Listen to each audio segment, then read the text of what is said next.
Bonjour à tous, c'est avec un grand plaisir que je modère cette formation sur l'épaule qui sera présentée par deux excellents orateurs.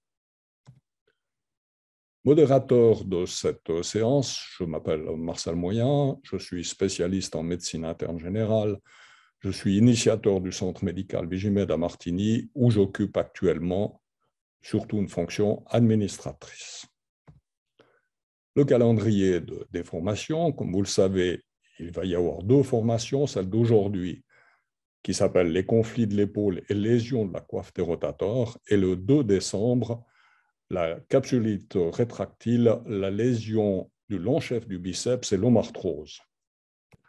Les orateurs, la doctoresse Ciro Giannopolo, qui est donc médecin radiologue au sein du groupe E3R, qui a lui-même un centre d'imagerie médicale chez Vigimed à Martigny. Le docteur Alexander Didrich, spécialiste en chirurgie orthopédique et traumatologie, médecine du sport, qui a aussi une consultation au centre Vigimed à Martigny et qui opère dans 3 centres de chirurgie différents. Déroulement du cours, l'introduction que vous venez de recevoir, un webinaire qui va durer 45 minutes, une séance questions et réponses d'environ 10 minutes. Il est très important que vous coupiez le micro de votre ordinateur et il est également très important que vous posiez vos questions sur le chat en ligne. Après le cours, vous allez recevoir par email un questionnaire d'évaluation que je vous prie de remplir afin de recevoir par la suite automatiquement votre certificat de participation. Je vous souhaite une bonne séance et je donne la parole aux différents orateurs. Merci beaucoup. Chers collègues, bienvenue au webinaire sur l'épaule douloureuse. Merci beaucoup au Dr Moyen pour cette introduction. Et je vais vous parler un peu globalement sur l'épaule douloureuse dans la première partie sur les conflits sous-acromiales et les lésions de la coiffe des rotateurs. L'épaule est une articulation très complexe. Donc, pour pouvoir réaliser toutes ces activités dans la vie quotidienne, professionnelle et sportive, il faut que l'épaule va centrer la tête humérale dans la glène pour pouvoir utiliser la main. Elle utilise les stabilisateurs actifs et passifs qu'on verra un peu plus tard. Cette diapositive pour vous montrer la complexité de l'épaule. Il y a 5 articulations dont 2 sont des espaces de glissement. Donc, l'articulation glénumérale en soi, l'articulation acromioclaviculaire, l'articulation sous-scapulaire et les espaces de glissement scapulo-thoracique et sous-acromial.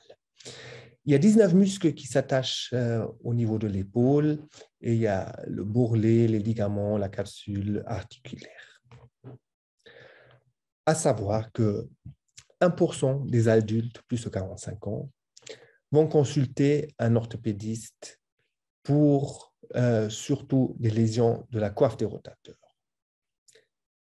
Pour les gens asymptomatiques, plus de 40 ans, nous retrouvons 60% de tendinopathie, 20% de lésions partielles de la coiffe et quand même chez 6% une arthrose.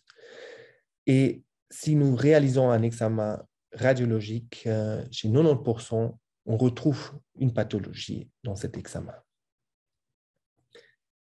De plus, il est important de bien demander le mode de début de la douleur, si c'est aigu, post-traumatique ou sous forme d'une gêne progressive, le siège de la douleur, anterolatéral, parle en faveur d'une lésion de la coiffe du tendon supraépineux qui irradie souvent vers le bras. Postérieur, on peut retrouver une pathologie du bourrelet, du tendon infraépineux ou de l'arthrose. Si le siège est antérieur, souvent c'est le biceps ou le sous-scapulaire qui sont d'origine de ces douleurs. Si c'est supérieur, il faut penser à une atteinte acromioclaviculaire. Pour bien comprendre et diagnostiquer les pathologies de l'épaule, il est essentiel d'avoir une un bon savoir de l'anatomie. Donc ici, vous voyez l'épaule avec l'humérus, l'omoplate, la glène, l'acromion et la clavicule. Et vous voyez à droite les 5 différentes articulations qui font partie de l'ensemble de l'épaule. Il y a 3 ligaments, les ligaments dénuméral supérieur, moyen, inférieur, qui garantissent une stabilité, mais qui ont réciproque au genou des récepteurs de proprioception. Pour l'anatomie de la coiffe du rotateur, il faut savoir qu'il y a 4 et quelques auteurs parlent de 5 tendons. Le tendon sous-scapulaire, supraépineux, infraépineux et petit rond, et la longue portion du biceps. La coiffe des rotateurs couvre toute l'articulation glénumérale et va être expliquée encore en détail par la doctoresse Surojanopoulou avec des images aussi de l'IRM.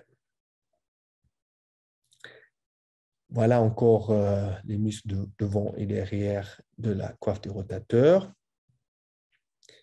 Et le long chef du biceps avec son trajet, qui peut créer une douleur antérieure en cas de subluxation, par exemple, mais qui va être traité dans la deuxième partie du webinaire. Pour la biomécanique, vous pouvez vous rappeler le schéma de l'otario avec le ballon. Le ballon qui représente la tête humérale et l'otario, la glène de la scapula. Et il faut toujours que la glène de la scapula se recentre pour être axée sur la tête humérale. Zahrman a créé le modèle pour la balance musculaire pour démontrer que des mauvaises habitudes posturales, des mouvements répétés, peuvent amener à un déséquilibre musculaire, puis à des microtraumas articulaires, musculaires, neurologiques et des tissus conjonctifs, ce qui peut amener à la douleur et à la pathologie. Chaque épaule est différente, mais l'examen clinique devrait être standardisé. Et nous allons passer maintenant à l'examen clinique dans un petit vidéo. Donc maintenant, nous allons procéder à l'examen clinique. Je vais vous montrer un examen standardisé pour, dans moins d'une minute, faire l'examen complet de l'épaule et avoir déjà un premier diagnostic. Donc la première chose qui fait partie de l'examen clinique, c'est l'examen de la colonne cervicale. D'abord, la palpation, puis la mobilité, s'il y a une asymétrie, et bien sûr aussi une douleur qu'on peut déclencher, et aussi si ça déclenche une douleur qui descend dans le membre supérieur. Puis, il faut inspecter l'épaule, aussi depuis derrière, pour voir s'il y a des atrophies musculaires dans la fosse supra- ou infrascapulaire, ou une asymétrie des deux épaules par devant. Puis la palpation, les points importants qui peuvent être douloureuses, la chromioclaviculaire, la sternoclaviculaire, le processus coracoïde, la gouttière bicipitale, le trochitaire ou le trochin. Après, la mobilité. Donc, on regarde d'abord la flexion-élévation, toujours avec les deux bras pour avoir une symétrie. La rotation externe, toujours avec le coude à ras du corps. Puis la rotation interne, ceci on va regarder jusqu'à où sur la colonne monte la main. Souvent c'est D10, mais quand c'est limité, ça peut être L5, L4. Toujours aussi en symétrie. Et on retourne vers devant et on regarde, on teste l'infraépineux de la rotation externe. Toujours en symétrie, pour voir une différence. J'ai regardé rotation interne. Puis, on regarde le biceps, il y a un signe de Popé. Après, le palm up test, si ça déclenche une douleur antérieure. Le bras est dans cette position, donc je continue avec le joke test pour le tendon supraépineux, bien les pouces vers le bas. Je regarde s'il est tenu. Le bras, il est là. Je teste, je continue avec les tests de conflit sous-acromial. Le test de Hawkins, à voir si ça déclenche une douleur. Le Yokum test, avec le coude qui est poussé contre résistance vers le haut. S'il y avait une douleur acromio-claviculaire, je peux tout de suite, dans cette position, tester le cross-body test. Puis, le sous-scapulaire, la rotation interne avec le Bierhack test. Je sais arracher la main. Ça, c'est le test le plus sensitif pour le sous-scapulaire. Après, il y a encore les tests d'instabilité, mais ça ne fait pas partie de cette webinaire, mais je vous montre quand même le apprehension test. Je pousse avec le pouce la tête humérale vers devant et je regarde si ça déclenche une appréhension. Pour l'instabilité postérieure, le YAC test, rotation interne en flexion, je pousse derrière, je subluxe l'épaule et quand je reviens, clac, elle rentre dedans. Et bien sûr, la stabilité, mais ça c'est mieux quand le patient est aussi couché. Et le test Gaguet, je stabilise l'omoplate et je regarde si je peux lever plus que 90 degrés le bras, qui dans ce cas-là serait un signe de hyperlaxité. Donc, je fais le petit résumé et vous allez voir dans 20 secondes, on a déjà un examen clinique. Donc, la palpation, la mobilité, flexion et élévation, rotation externe, rotation interne, derrière, toujours en parallèle, le patient revient vers devant. Grande résistance, le infraépineux, la rotation interne, le sous-scapulaire, signe de Popé, palm up test, le joke test, les tests de conflit sous-acromial, Hawkins, Yokum, et le Bierhack test pour le sous-scapulaire. Voilà un petit tour de l'épaule et nous avons déjà un premier diagnostic.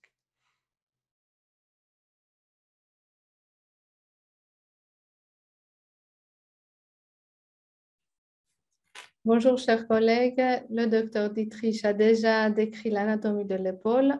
Moi, je vais vous présenter comment on voit les tendons de la coiffe de rotateur à l'imagerie en coupe. Commençons par le sous-scapulaire. Le sous-scapulaire présente plusieurs faisceaux musculaires et tendineux qui convergent à un tendon plat qui s'insère sur le tubercule mineur.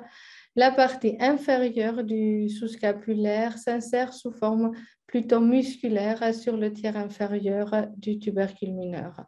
Entre le sous-scapulaire et la glène, nous avons le récessus articulaire sous-scapulaire qui chevauche le sous-scapulaire et qu'on ne doit pas confondre pour une bourse ou un kyste.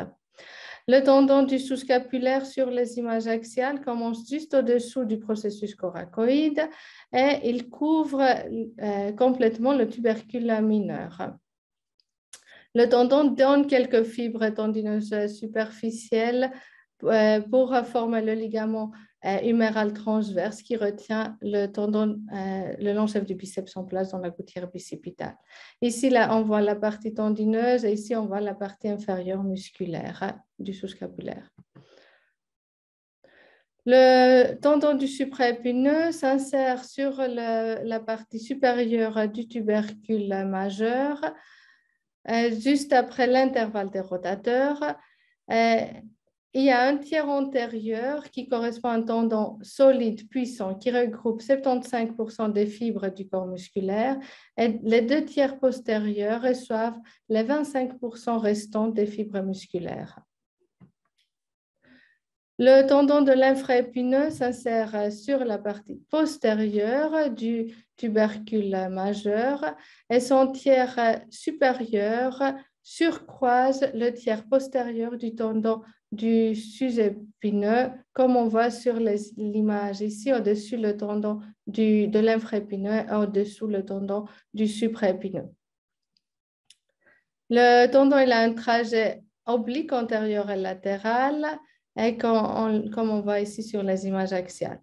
Il a une particularité, le muscle de l'infraépineux, d'avoir deux corps musculaires, une partie profonde oblique avec un tendon long épais qui s'insère au tubercule majeur et une partie superficielle transverse avec un tendon court et fin qui s'insère sur le tendon oblique. Une notion relativement nouvelle sur l'anatomie des tendons de la coiffe de rotateur, c'est le câble des rotateurs qui correspond à un renforcement de la capsule articulaire par un faisceau arciforme antéro-postérieur et à concavité latérale. Ceci, il renforce la capsule articulaire et les tendons de la coiffe de rotateur et il diminue les rétractions tendineuses en cas de déchirure tendineuse. On le voit ici aussi sur les images axiales. La partie des tendons du sus-épineux, de l'infraépineux, du supraépineux qui sont latéralement au câble des rotateurs forment ce qu'on appelle le croissant des rotateurs et il s'agit d'une zone à risque pour les déchirures tendineuses. La bourse sous-acromio-deltoïdienne, c'est la plus grande bourse du corps. Elle est composée par la bourse sous-coracoïdienne et sous-deltoïdienne que dans 95% des individus communiquent entre elles. Elle permet les tendons de la coiffe de rotateur de bien glisser sous le muscle deltoïde et sous l'arche coraco-acromiale. En cas de conflit de l'épaule sous-acromiale, on a une inflammation de la bourse, comme on voit ici avec l'épanchement et le rehaussement après sur les séquences injectées qu'on n'a pas ici. La bourse sous-coracoïdienne, c'est la deuxième plus grande bourse de l'épaule.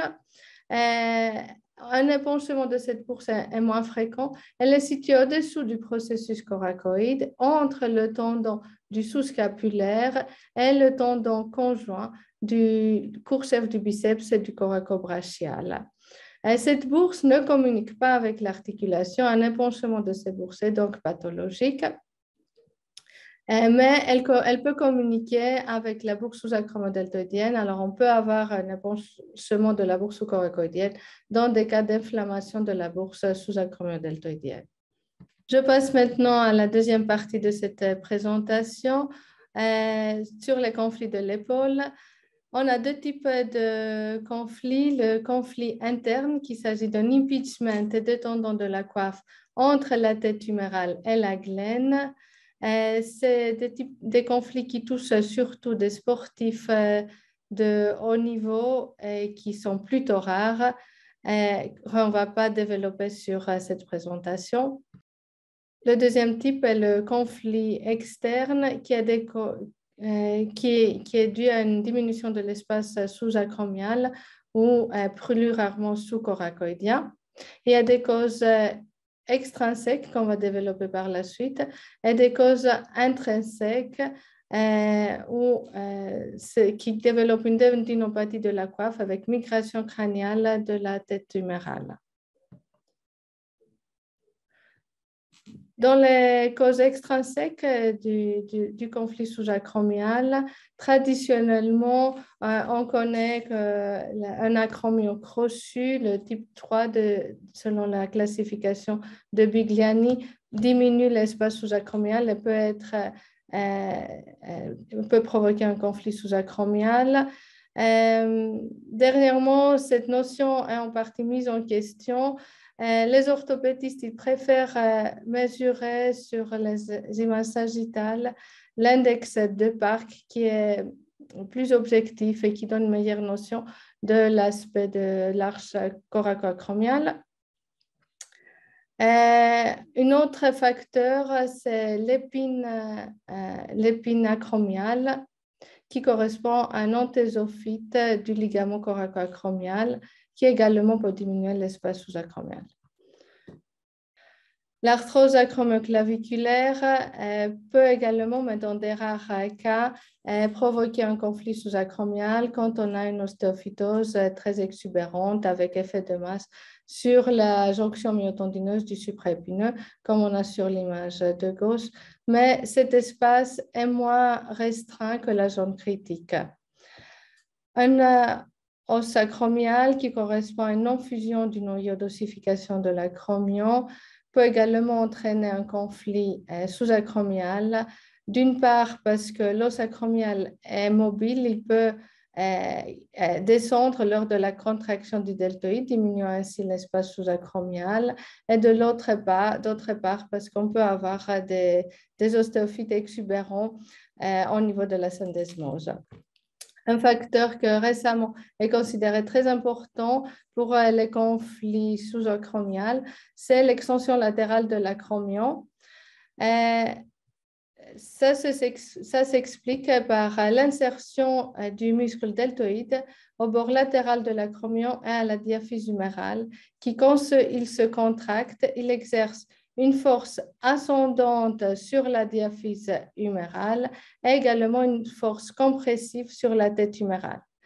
En cas d'acromion qui est large, la force ascendante est beaucoup trop importante par rapport à la force compressive et ça prédispose à des conflits sous-acromiaux.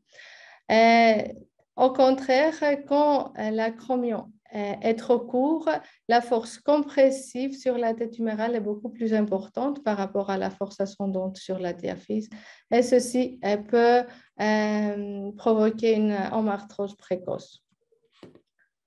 Le conflit sous-coracoïdien est beaucoup plus rare. Il s'agit d'un impingement du tendon du sous-scapulaire entre le processus coracoïde et le tubercule mineur. On le trouve quand l'intervalle coraco-huméral, cette distance entre le processus coracoïde et le tubercule mineur est trop petite, inférieure à 6 mm. Et ça se présente souvent chez les gymnastes ou les nageurs de haut niveau. En arthroscopie, on classifie les conflits en 3 types. Le type 1, c'est une tendinopathie associée à un effilosage de la partie bursalo-articulaire du tendon. Type 1, c'est quand on a une déchirure partielle non transfixiante du tendon. Et type 3, quand on a une déchirure transfixiante qui traverse toute l'épaisseur du tendon. À l'IRM, les tendinopathies se présentent sous forme d'un épaississement, un hypersignal assez étendu du tendon, comme on a sur ces images-là, coronale et sagittale. En haut à gauche, nous avons l'aspect du tendon normal qui est fin. Un léger hypersignal dans un tendon d'épaisseur normale peut être artefactuel et dû à un angle magique. À l'échographie, on a la même chose, un épaississement du tendon et souvent on a des petites ossifications et calcifications à l'antège du tendon ou de petites kystes du tubercule majeur à l'insertion du sus-épineux qui sont des signes indirects pour une tendinopathie. La déchirure maintenant non transfixiante qui ne traverse pas toute l'épaisseur du tendon, elle peut toucher la partie superficielle bursale du tendon, comme on voit sur ces images-là, sur ce dessin, sur les images de l'IRM et à l'échographie, où elle peut toucher sa partie profonde articulaire, comme on a ici. Et finalement, un autre type de déchirure non transfixiante sont les déchirures interstitielles qui touchent la partie centrale du tendon, épargnant les fibres tendineuses superficielles et profondes, qu'on voit à l'IRM, soit sous forme d'un défect focal tendineux, soit sous forme d'un clivage intratendineux. Ces lésions interstitielles, ces déchirures interstitielles peuvent être associées à des kystes intramusculaires. Les déchirures non transfixiantes, on les sépare en 3 grades selon l'épaisseur du tendon qui est touché. En cas d'atteinte de plus que 50% de l'épaisseur totale du tendon, un traitement chirurgical est nécessaire. Un traitement chirurgical est nécessaire également pour les déchirures transfixiantes. C'est les déchirures qui occupent la totalité, qui touchent la totalité de l'épaisseur du tendon. Dans ces cas-là, c'est important de préciser l'état du tendon, s'il y a une importante tendinopathie avec épaississement hypersignal du tendon et le degré de rétraction du tendon. Le degré de rétraction est séparé en 3 stades. En stade 1, on a une déchirure transfixion mais sans rétraction tendineuse. En stade 2, on a une rétraction du moignon tendineux à la hauteur du sommet de la tête humérale. Et en stade 3, la rétraction tendineuse est jusqu'à la hauteur de la glène environ. Quelques particularités du tendon du sous-scapulaire. Les déchirures du tendon du sous-scapulaire sont souvent associées à des déchirures du tendon du supraépineux et de l'infraépineux, mais elles peuvent également être isolées. C'est des lésions souvent subtiles, comme dans ce cas-là. Il se présente comme un hypersignal couvrant le tubercule mineur, entre le tendon et le tubercule mineur. On voit ici l'image du tendon normal. Et il faut aussi dire qu'elles peuvent être associées à une luxation médiale du long-chef du biceps, souvent dans des cas d'une déchirure importante ou d'une déchirure transfixiante, comme on a ici, le tendon il est rétracté. Et là, la gouttière bicipitale est vide. Ici, il y a le tendon. Ici, la gouttière bicipitale est vide. Et on a une migration médiale du long-chef du biceps qui ne présente pas de signal normal. Il est épaissi hétérogène en rapport avec une tendinopathie. Les lésions de tendons de l'infraépineux sont souvent associées à des déchirures du supraépineux. Une lésion isolée est rare. Ça touche d'habitude le tiers antérieur du tendon et on le voit souvent dans des sports de lancer. Plus fréquemment, on voit des clivages intratendineux. Les déchirures du tendon de l'infraépineux, on les voit mieux sur les images axiales. Ici, on voit le tendon normal et là, on voit le tendon déchiré avec rétraction. Et les images sagittales, on voit ici le tendon normal et là, le défect tendineux. Une particularité du tendon de l'infraépineux, c'est les lésions dites nouvelles.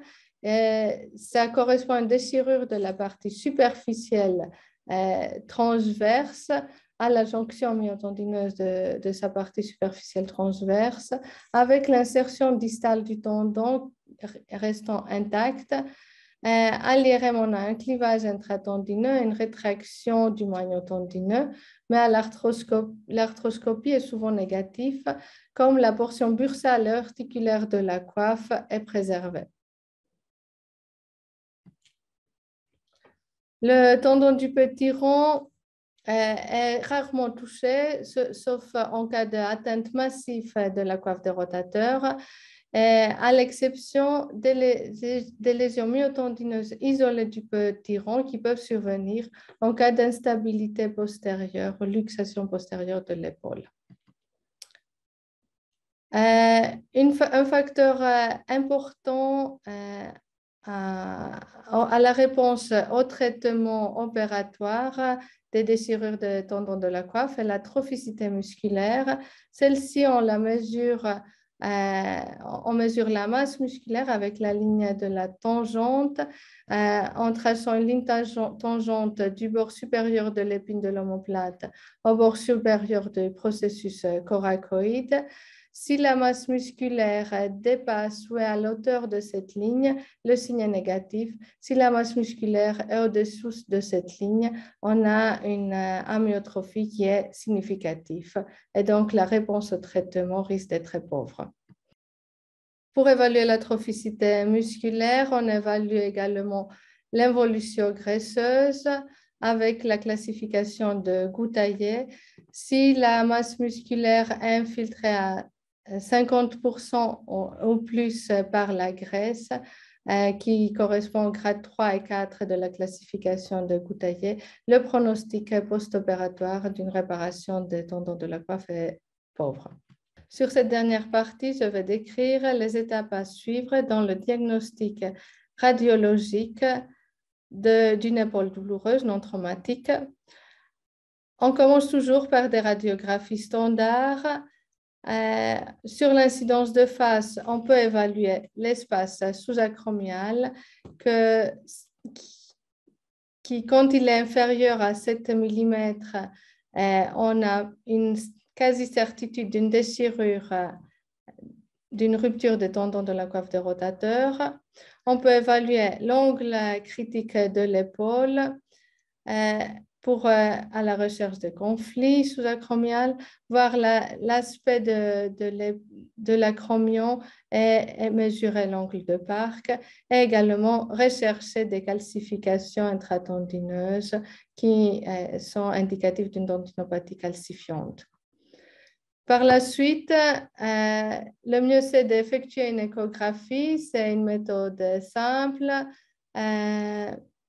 peu coûteuse, rapide, qui nous permet dans la plupart des cas de bien reconnaître les déchirures tendineuses, en tout cas les déchirures importantes, également de reconnaître s'il y a une bursite sous-acromiale ou des calcifications intratendineuses, et qui permet en même temps d'effectuer un geste thérapeutique comme l'infiltration sous-acromiale ou la trituration des calcifications. Si à l'échographie, nous mettons en évidence une déchirure tendineuse qu'on juge significative, ou si il y a une discordance entre les données échographiques et les données cliniques, ou pour des différentes raisons, si l'échographie n'est pas conclusive, dans ce cas-là, on passe à une IRM ou à une arthro-IRM si c'est dans le cadre d'une évaluation préopératoire de l'épaule. L'arthro-CT est réservé pour les cas où il y a une contre-indication pour l'IRM en raison que des déchirures non-transfixion de la partie superficielle des tendons peuvent passer inaperçues à l'arthro-CT. En conclusion, les conflits de l'épaule sont souvent d'origine complexe et multifactorielle. La radiologie est un complément nécessaire à la clinique. Avec les radiographies, on peut rechercher les causes externes d'un conflit. Avec l'échographie et l'IRM, on peut analyser les tendons de la coiffe des rotateurs. Et avec l'IRM, on peut quantifier l'atrophicité musculaire qui est importante pour le pronostic post-opératoire. Bien sûr et avant tout, une collaboration entre le clinicien et le radiologue est essentielle. Et avec ces mots, je pose la parole au Dr Dietrich.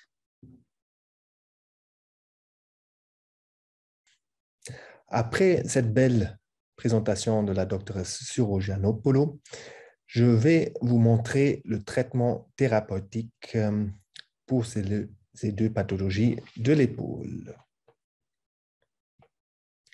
D'abord, le conflit sous-acromial, qui est le plus fréquent. Les conflits internes et antérieurs sont plus rares. Le traitement est tout d'abord conservateur, avec une physiothérapie pour retrouver un balancement musculaire et tonifier les abaisseurs de la tête humérale. Par la suite, ou au début, avant la physiothérapie, une infiltration avec de l'anesthésie locale et cortisone de la bourse, idéalement sous échographie, peut être réalisée. Cette infiltration est bien sûr au but thérapeutique pour calmer l'inflammation et faciliter la rééducation physiothérapeutique. Mais il y a aussi le but diagnostique pour confirmer le site des symptômes et ses origines. Comme nous avons vu que dans l'imagerie, nous retrouvons différentes lésions souvent dégénératives, éventuellement pas responsables de la douleur actuelle. En cas d'échec, nous avons la possibilité de réaliser une acromioplastie avec une arthroscopie diagnostique et boursectomie. L'acromioplastie consiste en fraisant environ 5 mm, pas seulement du bord antérieur, mais aussi du bord externe. La dissection partielle du ligament acromioclaviculaire fait partie de l'acromioplastie. Pour les lésions de la coiffe du rotateur, le traitement est tout d'abord aussi conservateur. Ici aussi, une physiothérapie avec balancement musculaire et tonification des abaisseurs de la tête humérale devrait être envisagée avec des infiltrations cortisonnées et pour des lésions intratendineuses, éventuellement aussi du PRP, plasma riche en plaquettes. Il faut bien sûr exclure d'autres origines des symptômes, par exemple cervicales. Le traitement chirurgical est différencié selon les lésions. S'il s'agit d'une lésion partielle, le traitement reste conservateur. Le traitement chirurgical est seulement indiqué s'il y a un échec du traitement conservateur ou des lésions plus de 50% de l'épaisseur du tendon. Lésions transfixantes, plus d'1 centimètre, devraient être réparées. Des lésions complètes, aussi une reconstruction de la coiffe, en regardant toujours l'ensemble du patient et son âge, mais il est important de regarder l'âge biologique, peut être envisagé. En cas de lésion irréparable, et vous savez très bien, il y a dans notre patientèle beaucoup de patients aussi âgés, on peut envisager d'abord un traitement conservateur, éventuellement par arthroscopie, donc minimale invasive, un débridement de la coiffe de rotateur et éventuellement balancement, ce qui consiste dans la reconstruction des piliers antérieurs et postérieurs et une tenotomie du long chef du biceps si ceci est l'origine des douleurs. Après, il y a aussi des nouvelles techniques comme la reconstruction de la capsule supérieure avec un allograft. À la fin, il y a encore la prothèse totale inversée s'il y a une arthrose associée et s'il y a des patients plus âgés.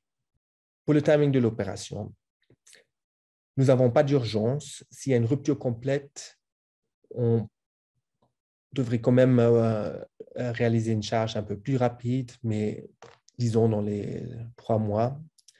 Mais il y a aussi des cas, même après des années, la lésion ne s'est pas rétractée, mais le pronostic peut quand même changer s'il y a plus d'atrophie musculaire, par exemple.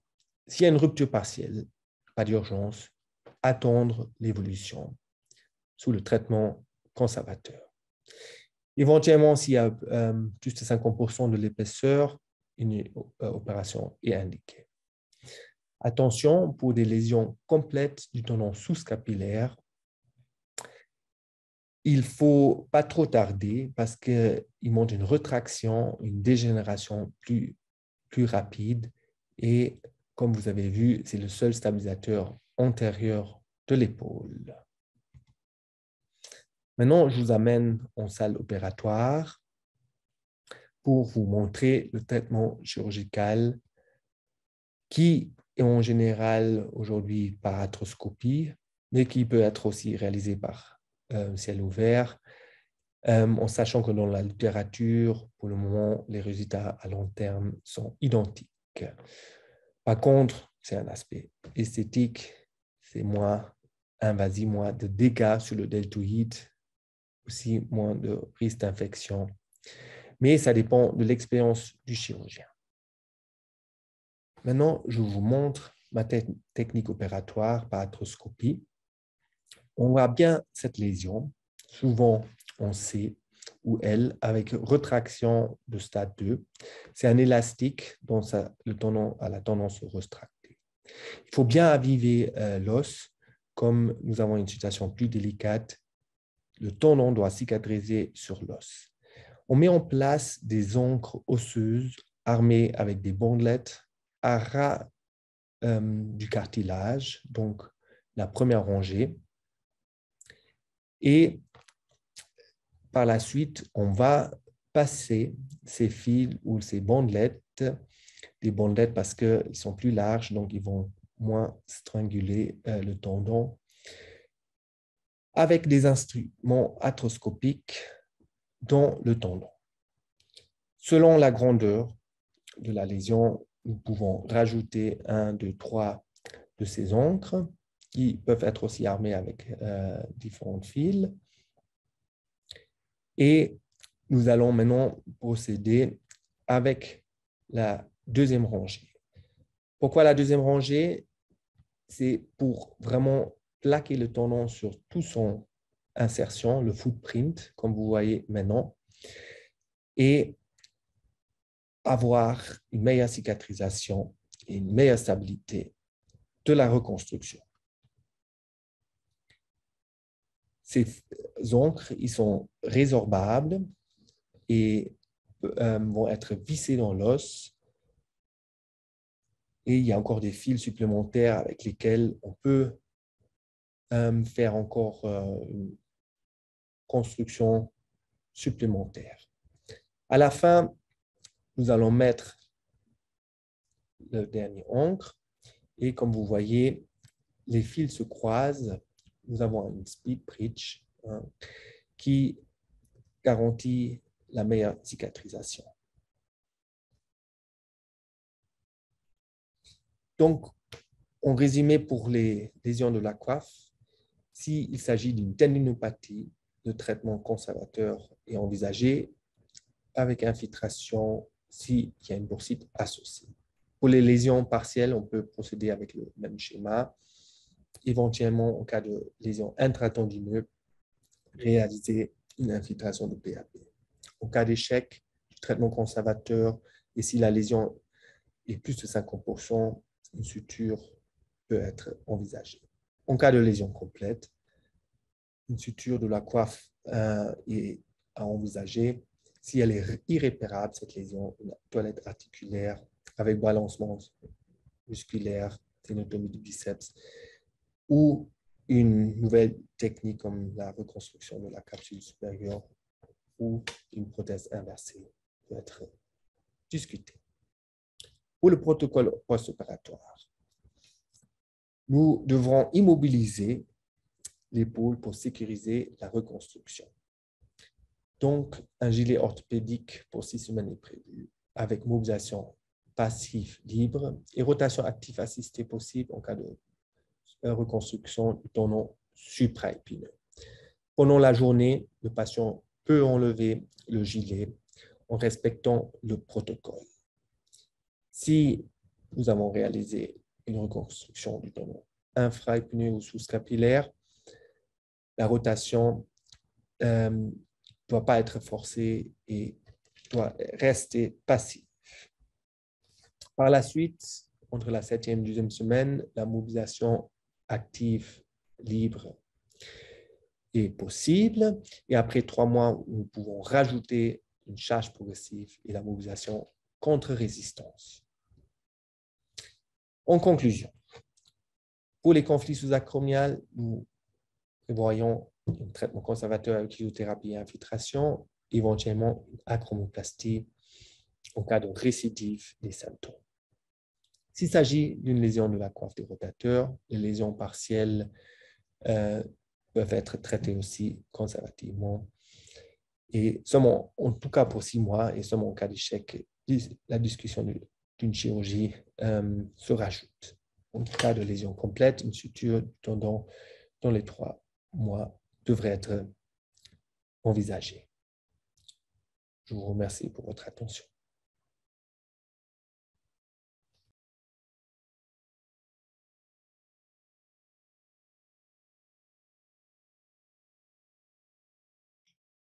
Alors, bonjour à tous. Bonjour. Vous êtes en ligne?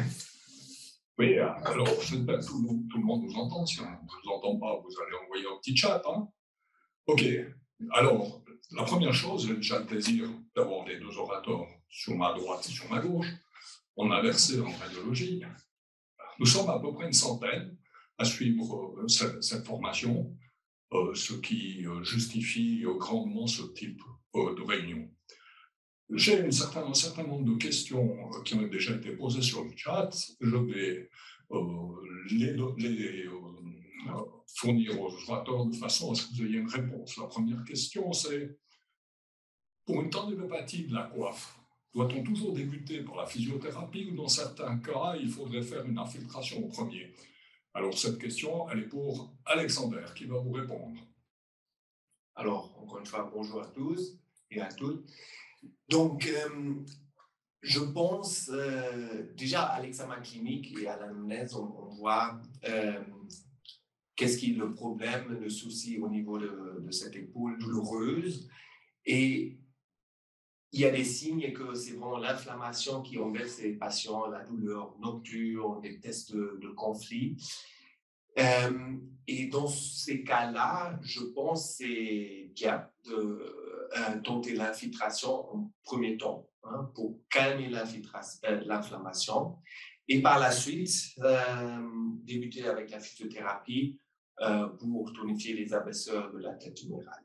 S'il persiste une grande inflammation, quelquefois c'est difficile la physiothérapie. Donc, il y a quand même des cas où on fait d'abord l'infiltration et après la physiothérapie. Alors, dans la suite immédiate, la question suivante, combien d'infiltrations au maximum peut-on faire par an? Moi, je dirais 2 par an, éventuellement 3, mais pas plus. Il y a des raisons à ça. Oui, on injecte du cortisone, donc c'est très efficace pour l'inflammation, mais on sait très bien aussi que ça peut fragiliser les tendons. OK, la question suivante pour la doctoresse Sira Gianopoulou.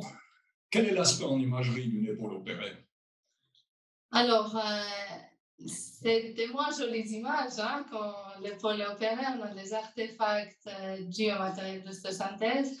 Souvent, il y a une ténodèse du long-chef du biceps, alors on ne va pas voir sa portion horizontale. Même sa portion verticale, on va bien la visualiser normalement.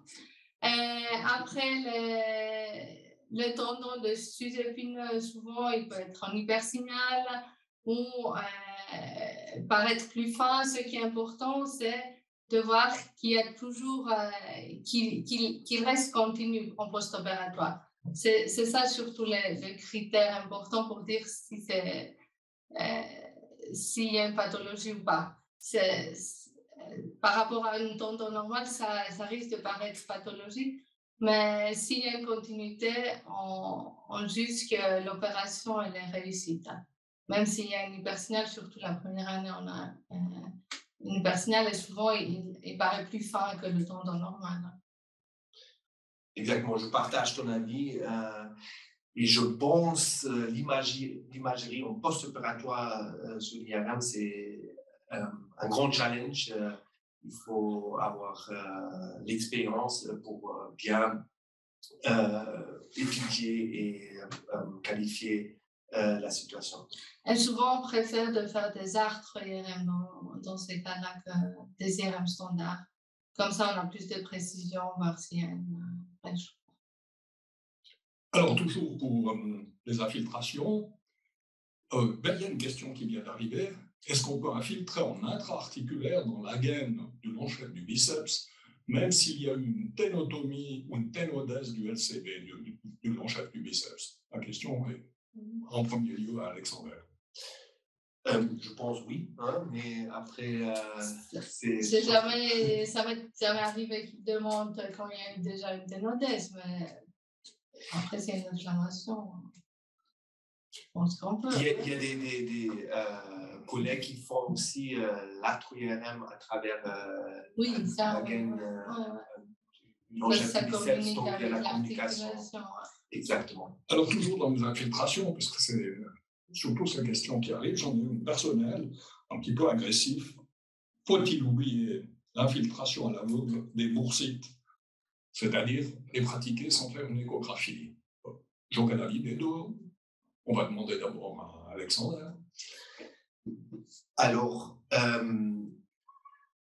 j'ai deux réponses. Alors, d'abord, c'est important pour nous, les chirurgiens de l'épaule, ces infiltrations aussi pour un but diagnostique. Donc, je veux être sûr que on était au bon endroit pour cette infiltration, pour par la suite aussi évaluer si ça a bien calmé le patient.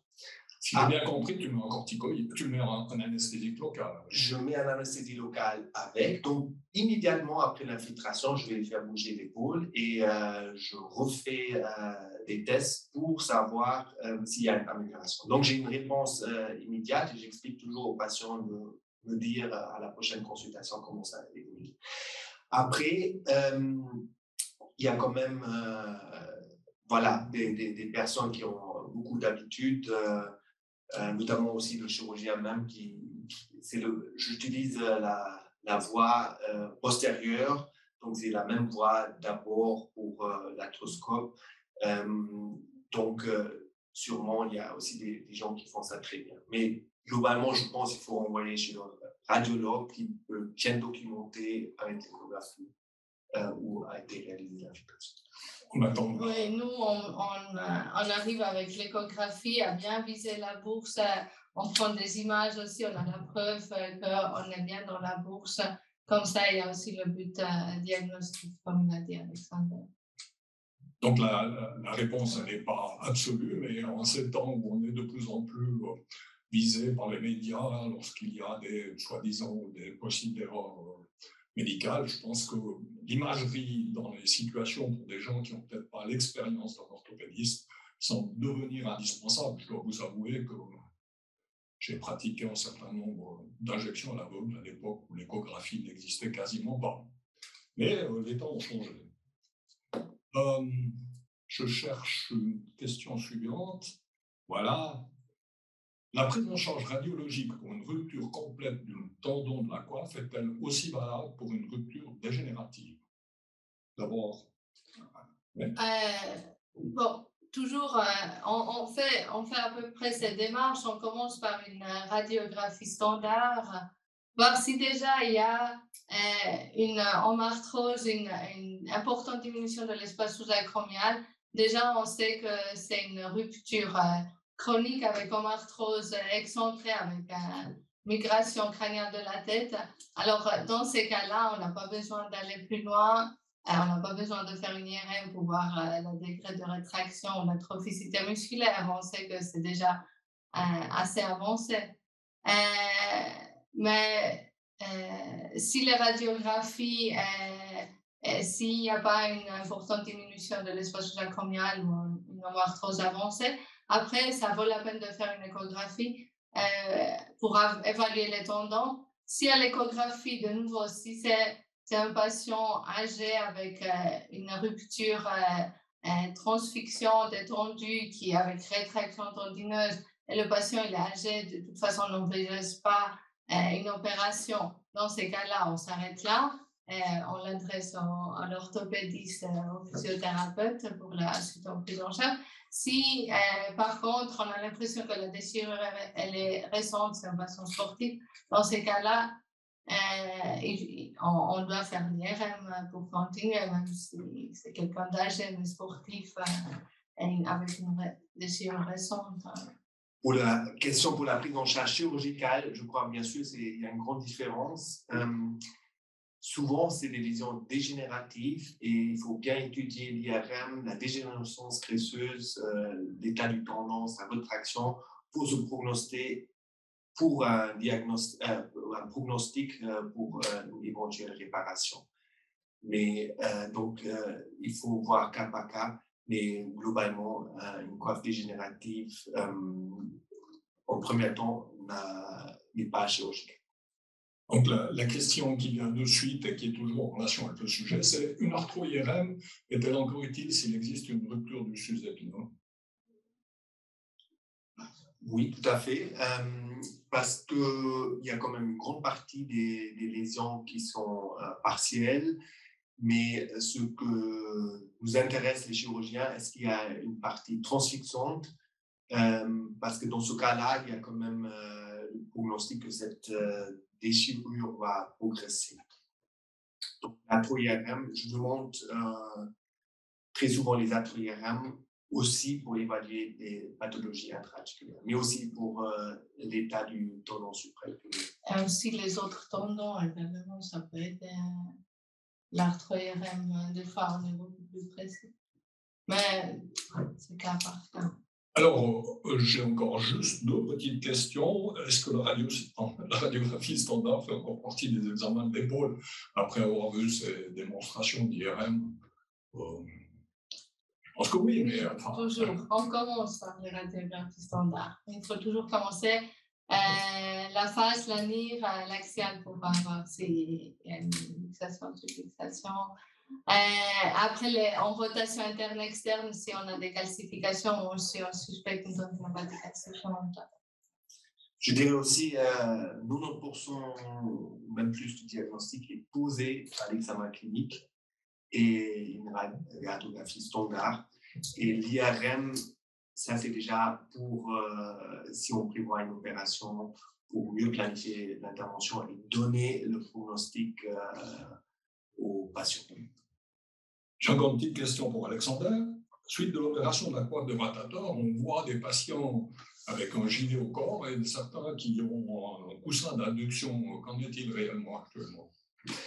Alors voilà, il y a des études qui n'ont pas démontré une différence. L'idée derrière du coussin d'abduction, c'est en fait qu'il y a moins de tension sur le tendon suturé. Par contre, le principe, c'est arriver, replaquer le tendon sur son insertion sans tension. Et en général, c'est possible que le bras est après immobilisé dans cette position. Et il faut aussi dire la compliance au post-opératoire est important, hein, que pas le tendon lâche parce que les gens commencent à bouger en actif. Un coussin d'abduction, les gens ils ont moins envie de rester 6 semaines comme ça qu'avec le bras, avec la vie. Il y a encore une question sur le chat. Quel traitement le plus efficace, cortisone ou PPR? Y a-t-il des études scientifiques à ce sujet? Qui ose se lancer? Alors, moi, je peux commencer. Il y a, bien sûr, le cortisone, c'est efficace, mais ça n'a aucun effet cicatrisant. Hein, ça calme l'inflammation. Le PRP, ça ne sert à rien s'il y a des lésions transfixantes, un gap dans le tendon retracté. L'indication pour les PRP, c'est des lésions intratendineuses. Et là, sous échographie, on pourra injecter du PRP directement dans cette lésion intratendineuse. Ça, pour moi, c'est l'indication. Mais c'est deux approches très différentes. Donc, on ne peut pas comparer. Et les études, il y a plein d'études. Alors, le PRP, c'est pas encore evidence-based qu'on a pu démontrer des améliorations, mais il y a quand même des aspects qui, aussi dans les études, qui montrent qu'il y a quand même un certain bénéfice.